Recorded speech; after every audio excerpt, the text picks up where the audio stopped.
Mira, Cocoboco.info és un treball fotogràfic, és a dir, jo soc fotògraf, per tant faig treballs fotogràfics, començat el 2009. La idea inicial i que es manté, perquè és un treball en curs, és molt important, no és un treball acabat, és que és un diari fotogràfic. L'escriptor escriu, jo soc fotògraf i jo faig fotos, per tant el meu diari personal el porto amb fotos.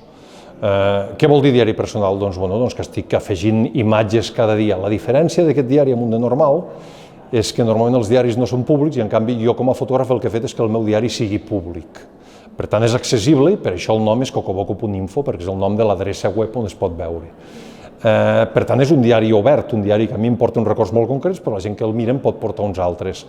La part que s'inclou a l'exposició d'avui, que és la part que ha adquirit la Col·lecció Nacional de Fotografia, és un conjunt d'imatges del total, però el total jo sempre dic que és la web, per una raó molt senzilla, perquè baix hi ha, si no recordo malament, 12 fotos i el total del treball en aquest moment supera les 4.600 fotos i no n'hi ha una que sigui més important que una altra. Mira, a mi em sembla molt important, primer, que s'estigui fent aquesta col·lecció nacional de fotografia, que s'estigui adquirint fotografia.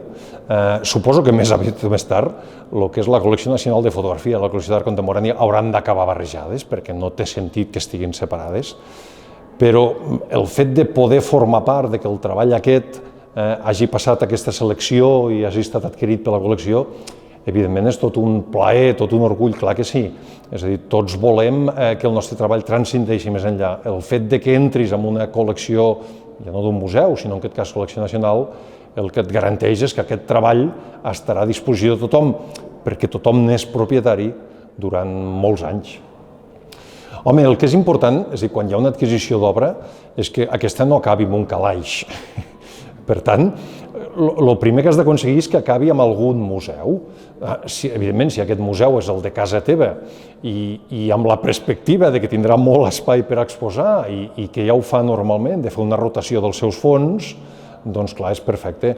A més, el treball aquest, des del moment que és un diari personal i jo visc a Lleida, òbviament, és en gran part imatges de Lleida, ni que no s'entengui.